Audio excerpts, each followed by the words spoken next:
नमस्कार। आइए आज बात कर लेते हैं कन्या राशि वालों के बारे में कि कन्या राशि के लिए देवगुरु बृहस्पति जो गोचर में वक्री होने जा रहे हैं। पहले वो वक्री होंगे कर्क राशि में 5 दिसंबर तक, उसके बाद 5 दिसंबर से 11 मार्च 2026 तक मिथुन राशि में वक्री रहेंगे। तो जो भी अलग अलग प्रभाव दोनों राशियों में जाने का होगा देवगुरु बृहस्पति का, वही आज डिस्कशन करेंगे। पहले थोड़ा ये समझ लेते हैं वक्री ग्रह क्या होते हैं। देखिए, हम सब जानते हैं कि सौर मंडल में बहुत सारे ग्रह, जितने भी हमारे नवग्रह हैं, सारे गोचर में भ्रमण करते हैं, अपनी गति से मूवमेंट करते हैं, सूर्य देव की परिक्रमा करते हैं। तो कोई भी ग्रह अपने गोचर में चलते वक्त चाल में धीमा हो जाए और पृथ्वी से ये दिखाई दे कि वो ग्रह पीछे की तरफ जा रहा है, उसको वक्री ग्रह बोलते हैं। अब शास्त्रों में ये बताया गया कि कोई भी ग्रह जब वक्री से मार्गी होगा और मार्गी से वक्री हो जाएगा तो उसके फलों में विशेष वृद्धि हो जाती है। अब शुभ फल होंगे, शुभ ग्रह होंगे तो बहुत शुभ फल में वृद्धि कर देंगे, और अशुभ ग्रह होंगे या पापी ग्रह हम बोल सकते हैं वो होंगे तो पाप फल में वृद्धि कर देंगे। तो यहाँ देवगुरु बृहस्पति नैसर्गिक शुभ ग्रह हैं, तो हम ये मान के चलेंगे कि शुभता में बहुत वृद्धि देखने को मिलेगी। अब कन्या राशि के अगर देखा जाए तो लाभ भाव में गुरुदेव वक्री होने जा रहे हैं। अभी फिलहाल लाभ भाव में ही चल रहे हैं और वक्री हो जाएंगे तो लाभ का जो गोचर है देवगुरु बृहस्पति का वो बहुत अच्छा माना गया है। 5 दिसंबर तक स्पेशली जहाँ भी आपने इन्वेस्टमेंट किया था वहाँ से मोटा प्रॉफिट आप बुक कर सकते हैं या मोटा प्रॉफिट आप कमा सकते हैं, ऐसे अवसर आपको मिलेंगे। अब ये पीरियड तो बहुत छोटा है, विंडोज बहुत छोटी है, लेकिन जिसने भी इन्वेस्ट किया है, चाहे वो गोल्ड में हो चाहे वो किसी भी चीज़ में, अब जैसे प्रॉपर्टी भाव के मालिक बनते हैं आपके लिए, तो प्रॉपर्टी में भी अगर इन्वेस्ट किया था आपने तो आप ये मान के चले आपको प्रॉपर्टी से और गोल्ड संबंधित, शेयर मार्केट संबंधित आपको अच्छा प्रॉफिट दे सकते हैं। बशर्ते ध्यान यही रखना है आपको कि देवगुरु बृहस्पति आपके कुंडली में मजबूत स्थिति में बलवान पीड़ित नहीं होने चाहिए, और अष्टक वर्ग में 4 नंबर कर्क राशि और 3 नंबर यानी मिथुन राशि में अष्टक वर्ग में अच्छे पॉइंट मिले होंगे, तब ये रिजल्ट ज़्यादा देखने को मिलेगा कन्या राशि वाला। संतान का सुख आपको अच्छा मिलेगा, संतान से लाभ मिलेगा, संतान आपके हिसाब से चलने वाली होगी। यानी ओवरऑल देखा जाए तो संतान का सुख, स्पेशली पुत्र का सुख ज़्यादा दिखाई देता है 5 दिसंबर 2025 तक। अब बात करते हैं कि 5 दिसंबर 2025 के बाद देवगुरु बृहस्पति कहाँ गोचर करने वाले हैं आपके लिए।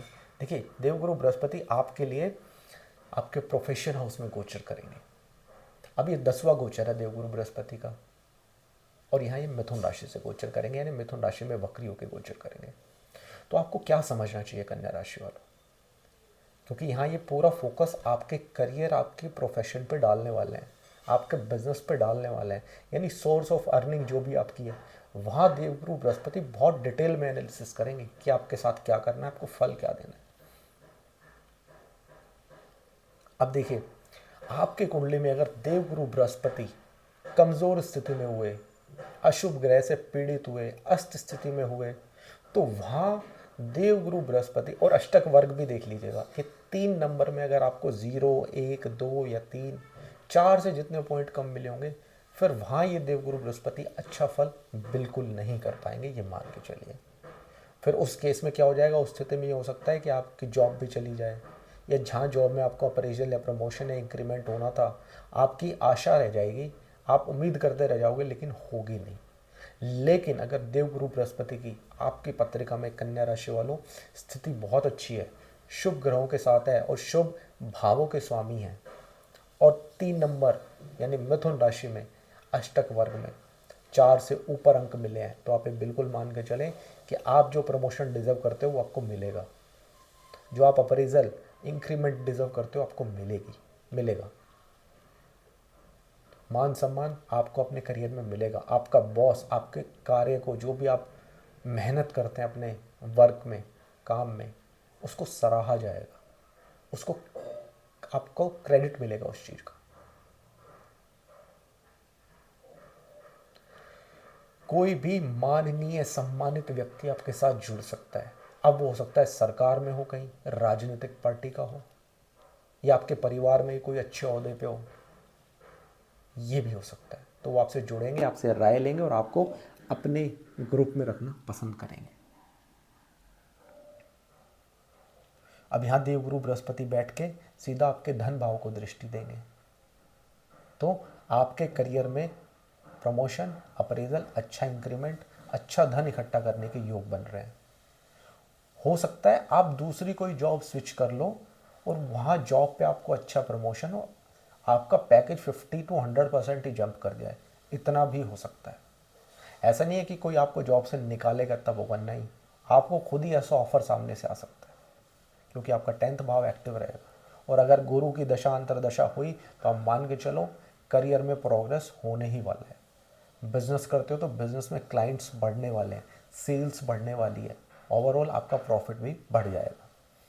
इस दौरान आपकी जो पूरा फोकस होना चाहिए आपकी वाणी पर होना चाहिए, क्योंकि जो भी धन आप कमाओगे बिहेवियर और अपनी वाणी के थ्रू कमाओगे।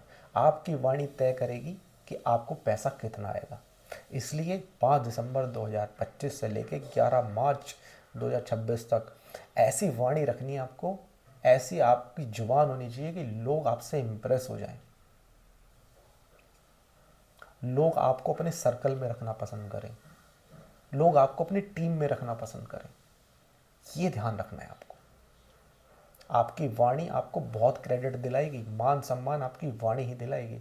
अगर वाणी थोड़ी बहुत गड़बड़ हुई तो ये समझ लो कि जो मिलने वाली थी ना, जो चीज़ आपको मिलते मिलते रह जाएगी, सिर्फ आपकी वाणी की वजह से। तो वाणी बहुत अच्छी रखिएगा, और मुझे उम्मीद है क्योंकि वाणी भाव पर देवगुरु बृहस्पति की दृष्टि है, आपको बहुत फायदा कराएगी।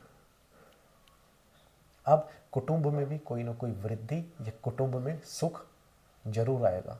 कोई काम ऐसा आपका कुटुंब में, घर में ऐसा मांगलिक कार्य जरूर होगा जिससे कि आपके परिवार वाले खुश हो जाएंगे। हो सकता है इस दौरान आप कोई नई ज़मीन, नया घर, नया फ्लैट या नई गाड़ी खरीदने का पूरा योग है।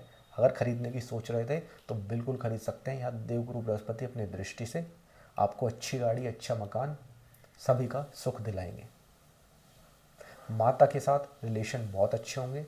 हो सकता है माता जी आपके नाम पे कुछ प्रॉपर्टीज़, कुछ संपत्ति, अगर एंसेस्ट्रल संपत्ति है तो वो आपके नाम पे की जा सकती है।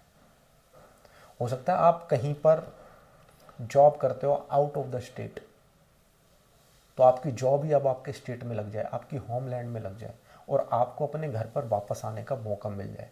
आप बहुत टाइम से सोच रहे थे कि यार मेरे को अपने स्टेट में जाके जॉब करनी है, कब हो सकता है वो, तो इस दौरान चांसेस है कि वो अपॉर्चुनिटी, वो ऑफ़र आपको मिले और आप अपने होमलैंड में आके जॉब करने की कोशिश करें।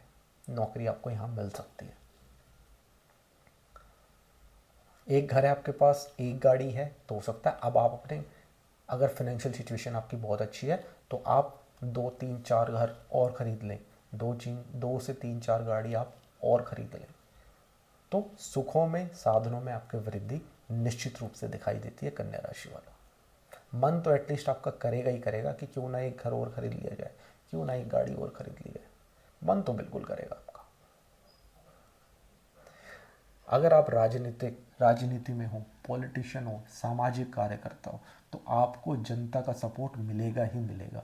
जनता को आपने जो बात बोल दी उनके लिए वो पत्थर की लकीर है, ये समझ के चलो। इसलिए मैंने बोला जो आप बोलोगे उसी का प्रभाव आपको मिलेगा। जनता के लिए अच्छा सोचो, अच्छा करने की कोशिश करो। अगर आप ऐसी सोशल फील्ड में हो, राजनीतिक फील्ड में हो, तो 110% है, आपको सपोर्ट वहाँ से मिलेगा ही मिलेगा। अगर आपने झूठा कमिटमेंट कर दिया अपने एरिया में, अपने ज़िले में, जहाँ भी आप अपना जो भी राजनीति से संबंधित काम करते हो, तो वहाँ फिर जनता आपको सपोर्ट नहीं करेगी। इसलिए आपको कोई झूठा कमिटमेंट नहीं करना है कन्या राशि वालों। जहाँ झूठा कमिटमेंट करोगे वहाँ देवगुरु बृहस्पति हैं, सात्विक प्लैनेट है, सत्य से, धर्म से, साफ नियति से रखने वाले प्लैनेट हैं। तो अगर आप कुछ भी गलत, झूठी कमिटमेंट, झूठ बोलना ऐसा करोगे तो देवगुरु बृहस्पति यहाँ पर आपको अच्छा रिजल्ट बिल्कुल भी नहीं देंगे। फिर उसके बाद 7वीं दृष्टि आपके रोग, ऋण, शत्रु वाले भाव पे है। तो रोग से परेशान थे तो रोग को दूर करेंगे, बीमारियों को काटने की कोशिश करेंगे, बीमारी को ख़त्म करने की कोशिश करेंगे, अच्छे से अच्छा मेडिकल उपचार दिलाने की आपको कोशिश करेंगे। कर्जे से परेशान थे तो धन यहाँ बढ़ने वाला है, जैसे मैंने बताया। तो जैसे ही धन आएगा सबसे पहले आपको अपना कर्जा उतारना है। दुश्मन परेशान कर रहे थे तो दुश्मन अब शांत हो जाएंगे, वो ज़्यादा परेशान नहीं करेंगे। आपको भी कोशिश करना है कि जो भी लिटिगेशन, कोर्ट कचहरी, अगर ऐसे किसी मामले में फंस गए हो तो कॉम्प्रोमाइज़ कर लो। आपके जो सामने वाली पार्टी है वो भी कॉम्प्रोमाइज़ करने के लिए रेडी होगी। तो अगर कॉम्प्रोमाइज़ हो जाता है तो उसको कर आके नक्की करो और अपनी लाइफ में आगे बढ़ो। तो ये सारी चीज़ें हैं, कन्या राशि वालों के लिए समझ में आया होगा मैंने क्या समझाने की कोशिश करी है, कहाँ सावधानियाँ रखनी है और कहाँ लाभ लेना है। बिल्कुल क्रिस्प एंड क्लियर तरीके से मैंने समझा दिया है कन्या राशि वालों को।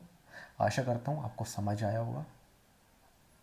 ये वीडियो को शेयर कर सकते हैं। अगर परिवार में कोई और कन्या राशि वाला है, आपके मित्रों में कोई कन्या राशि वाले हैं, तो इस वीडियो को ज़्यादा से ज़्यादा लोगों को शेयर कर सकते हैं। मिलूंगा जल्दी से नेक्स्ट वीडियो में, तब तक के लिए बहुत बहुत नमस्कार, राम राम।